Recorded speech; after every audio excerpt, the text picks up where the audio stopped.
नमस्कार। सिंधु सागर जे Sindhu channel में मां सुरेश बबलानी तव्हां सभिनी जी दिली स्वागत थो कयां, दिली अजय थो कयां।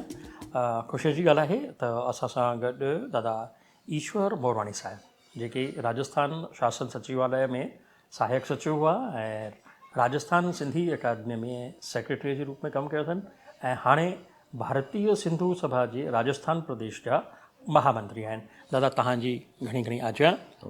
लख थोड़ा झूलेलाल जी महिरबानी। दादा सिंधु सागर चैनल असांजो सिंधी युवा जेके आहिनि जेके UPSC जे सिविल सर्विसिस जो एग्ज़ाम ॾियनि था उन्हनि खे साहित्य जी ॼाण ॾियण जे लाइ ऐं समाज में छा थी रहियो आहे उन जी ॼाण ॾियण जे लाइ असां ही शुरू कयो आहे। उनखे साल खनि थियो आहे। त मां हिकु इन बारे में तव्हां खां पुछणु चाहींदुसि छो जो तव्हां सिंधी अकादमी में रहिया आहियो ऐं हींअर भारतीय सिंधु सभा में महामंत्री जे रूप में कमु कयो पिया। शहीद हेमू कालाणी जो जेको जन्म शताब्दीअ जो वर्ष पियो हले, साल पियो हले, उन में भारतीय सिंधु सभा कुझु घणेई कार्यक्रम करे रही आहे।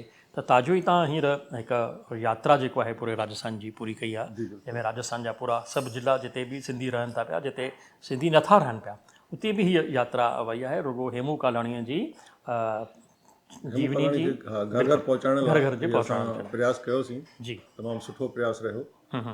जीअं त मूंखे ख़ुशी थी तव्हां जेको सिंधी ॿारनि जे लाइ उन्हनि खे सिंधी भाषा जे ज्ञान वधाइण लाइ तव्हां ही चैनल शुरू कयो आहे, ॾाढी सुठी ख़ुशी जी ॻाल्हि आहे। ॿारनि में वाक़ई में सिंधी जे प्रति जेको लाॻापो हींअर थोरो घटि थी वियो आहे।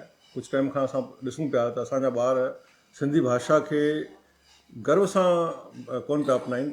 फ़ख्रु जॾहिं की असांखे पंहिंजी संस्कृति फ़ख्रु हुजणु खपे।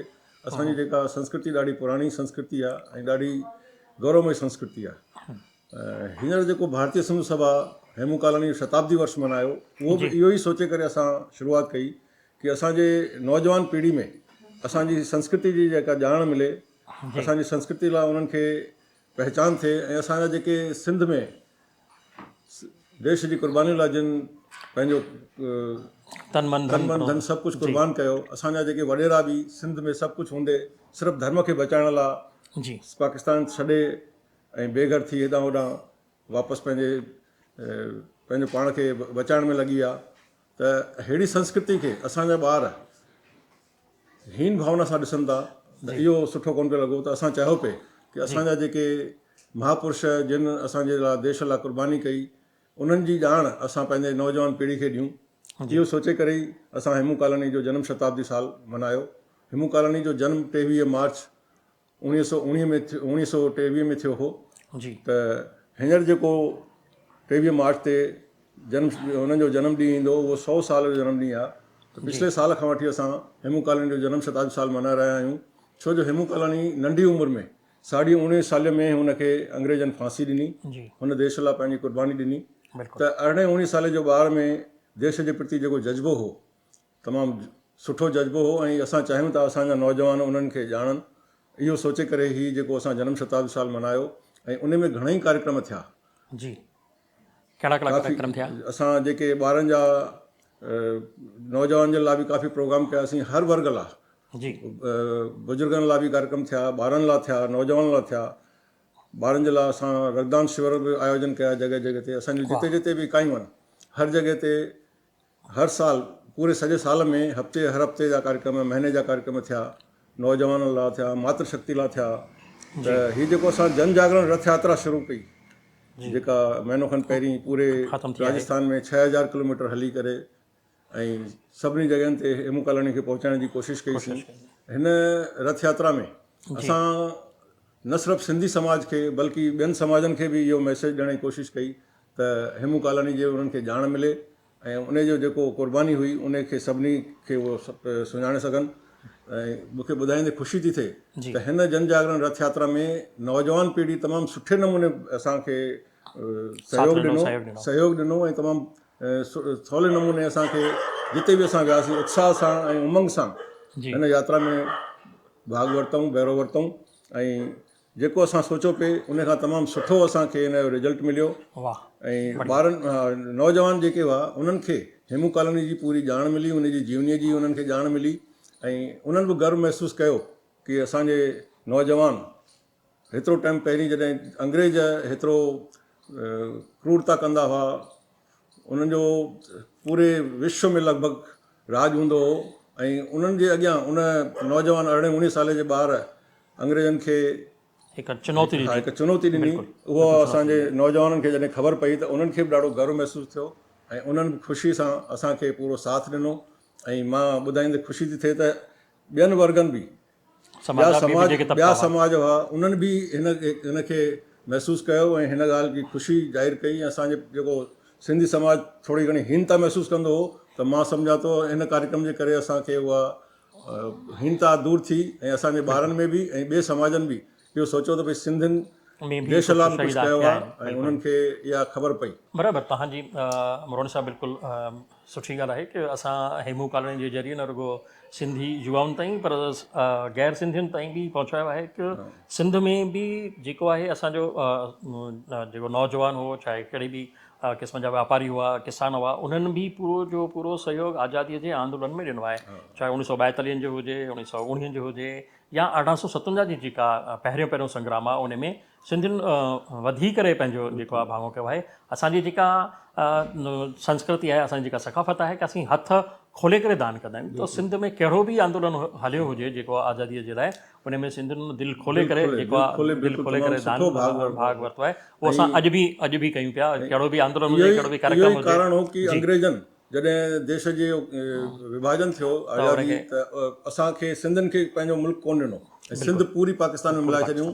इहो सिंधियुनि खे हिकिड़े तरह सां ॾंड ॾिनो वियो, छो जो सिंध में आज़ादीअ जो जेको जज़्बो हो उहो अंग्रेजनि खे महसूसु थी वियो त हिननि सिंधियुनि तमामु घणो असांखे परेशान कयो आहे ऐं उनजो ई असांखे ॾंड मिलियो कि असांखे हिते पूरी सिंध पूरी पाकिस्तान में वई हली, असांखे हिंदुस्तान में बिल्कुलु हिकिड़ो ज़िलो बि जेको आहे ॾिनो। इहो तंहिं टाइम जी जेका पॉलिटिकल जेको असांजो नेतृत्व हो, उन बि असांजे बारे में न सोचियो। इन ते चर्चा वरी बि वॾी थी सघे थी, उहो अॼु जो विषय न आहे। मां इहो पुछणु चाहींदुसि त हिन जेको तव्हांजी यात्रा हली 30-35 ॾींहंनि जी 6000 किलोमीटर, उन में युवाउनि जो भाषा, साहित्य ऐं संस्कृति जे प्रति केतिरो तव्हांखे रुझान ॾिसण में आयो? इहो बि सुठी ॻाल्हि तव्हां पुछो था, त छो जो ॿारनि में हींअर जीअं की जेके कम्पिटिशन एग्ज़ाम पिया कनि, उन में बि मूं ॾिठो आहे कि हींअर चङा ॿार सिंधी सब्जेक्ट खणी करे ऐं कम्पिटिशन खे पास करण जी कोशिशि कनि पिया। ऐं जीअं मां सिंधी अकेडमी में सेक्रेटरी हुअसि, तॾहिं बि मूं ॾिठो कि असांजे जेके परे इलाइक़नि में बाड़मेर, जैसलमेर, इन साइड मां जेके सिंधी नौजवान छोकिरा हुआ कम्पिटिशन जी तयारी कनि पिया, उहे सिंधी विषय खणी करे ऐं कम्पिटिशन में तमामु सुठो परसेंटेज आणण जे हिसाब सां उन्हनि कोशिशि कई। ऐं असां वटि ईंदा हुआ, भई असांखे जेके सिंधियुनि जा किताब आहिनि उहे उपलब्ध करायो। असां उन्हनि खे अकेडमी पारां किताब उपलब्ध कराईंदा हुआसीं।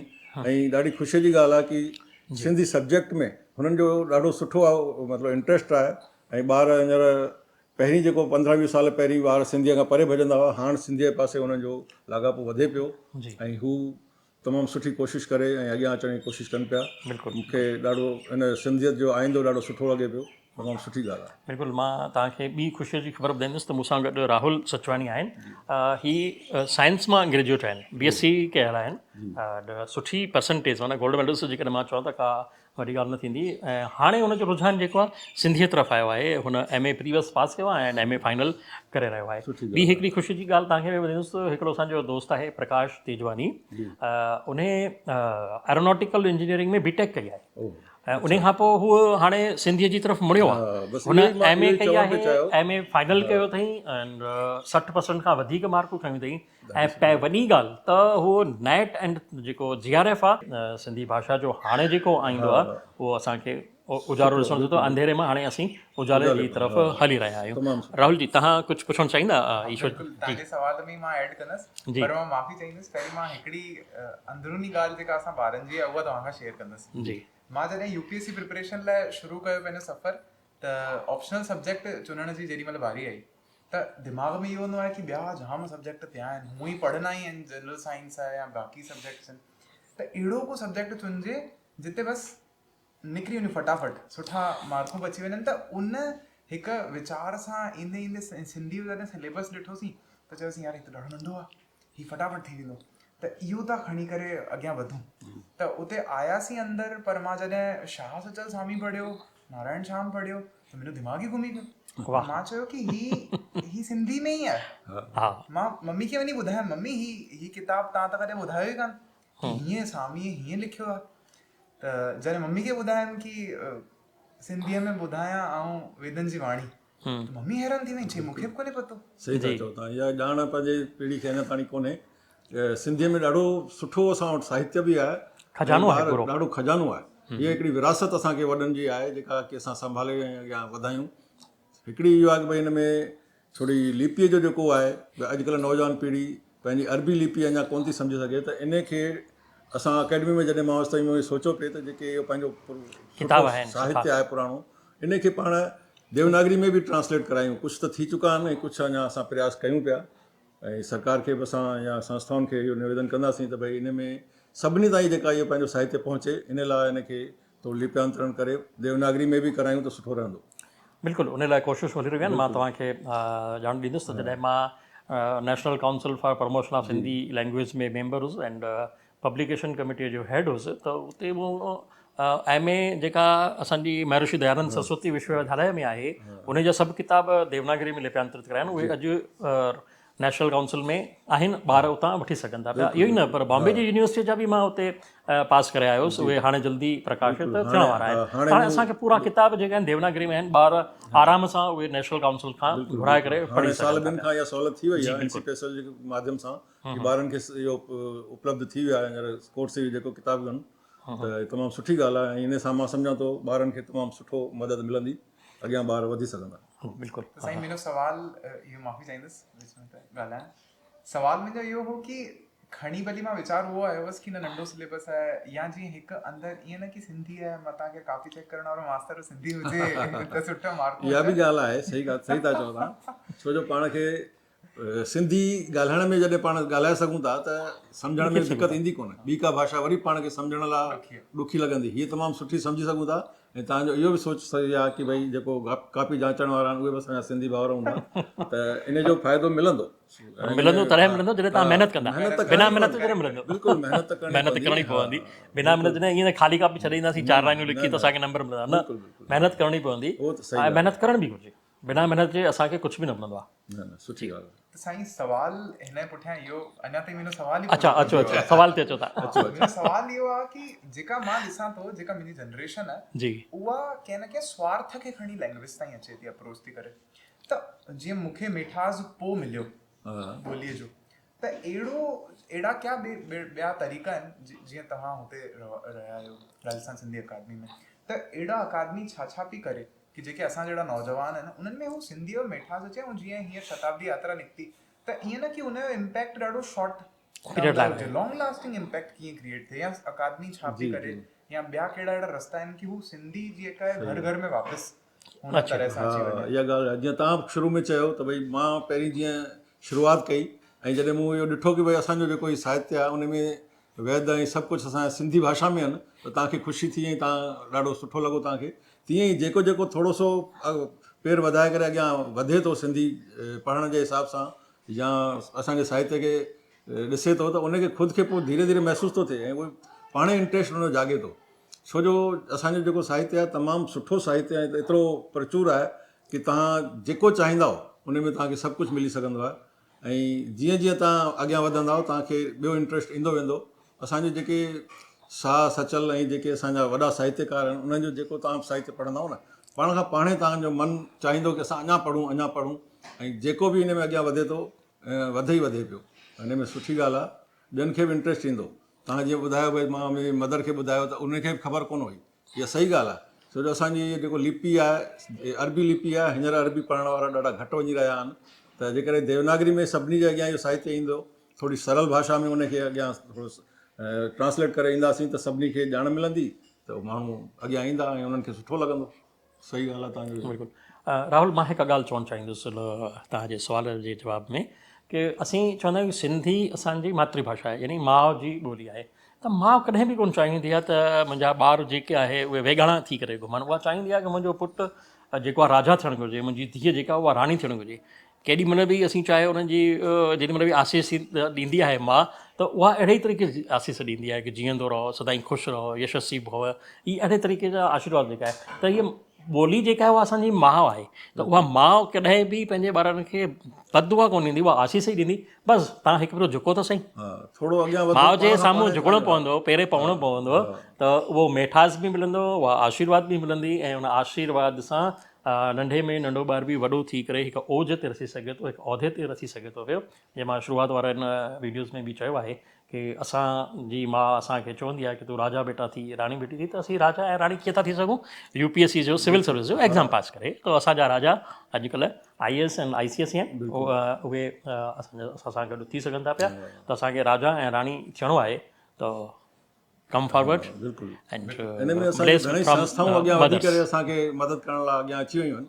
घणेई अहिड़ियूं संस्थाऊं आहिनि जेके UPSC जी तयारी लाइ असांखे IAS ठाहिण जे लाइ ॿारनि खे ट्यूशन ॾियनि पिया, कोचिंग कराइनि पिया, उन्हनि खे सॼो पंहिंजो किताब उपलब्ध कराइनि पिया, उन्हनि खे सहूलियतूं ॾियनि पिया। त तमामु सुठी ॻाल्हि आहे, घणेई संस्थाऊं अॻियां अची वियूं आहिनि ऐं ॾाढो भविष्य ॾाढो सुठो बि नज़र अचे पियो। सिंधु सागर बि उनजो ई हिकिड़ो हा बिल्कुलु बिल्कुलु उहो उनजो ई जेको तव्हांजो प्रयास आहे इहो बि इन जो ई हिकिड़ो नमूनो आहे। तमामु सुठी ॻाल्हि आहे, सुठी ख़ुशी ॻाल्हि आहे। साईं हिन ते हिकिड़ो पुछणु चाहियां थी मां कि असां हिकु वीचार आयो पे डिजिटल लाइब्रेरी क्रिएट करण जो, कि जेके जीअं ॿार आहिनि किथे वेठा आहिनि दुनिया भर में, त उन्हनि खे हिकु क्लिक ते बुक अगरि अचणी हुजे त हू उतां ई एड्रेस खणी वेबसाइट तां घुराए वठनि। बिल्कुलु सही था चओ, अॼु ज़मानो इहो ई आहे। अॼुकल्ह माण्हू नेट ते सभु कुझु उपलब्ध आहे, त डिजिटल अगरि थी थो वञे त ॾाढो सुठो थींदो ऐं तमामु सुठे नमूने हू उनखे अॼुकल्ह त मीडिया ते एतिरो बि सुविधा आहे कि ट्रांसलेट बि पंहिंजे नमूने हू करे सघंदा आहिनि। गूगल ते सभु कुझु जेकर पंहिंजी सिंधी भाषा आहे ऐं चाहिनि असांखे हुननि जी भाषा में ट्रांसलेट थी वञे, उहो सम्झण लाइ उन्हनि खे ॾाढो सवलो मिली वेंदो। जी त इहो बि तमामु सुठो सोच आहे तव्हांजो, ऐं मां सम्झां थो अगरि इहो कयो था त ॾाढो सुठो थी वेंदो अॻियां। बिल्कुलु सुठी ॻाल्हि। तव्हांजी आशीष ऐं तव्हांजी शुभकामनाऊं असां सां गॾु आहिनि। त असां जेको पंधु शुरू कयो आहे, त असांखे लॻे थो असीं मंज़िल ते ज़रूरु पहुचंदासीं। तव्हां असांजे लाइ टाइम कढियो, असां सां रूबरू थिया, ॿारनि सां रूबरू थिया, तव्हांजी वरी वरी महिरबानी।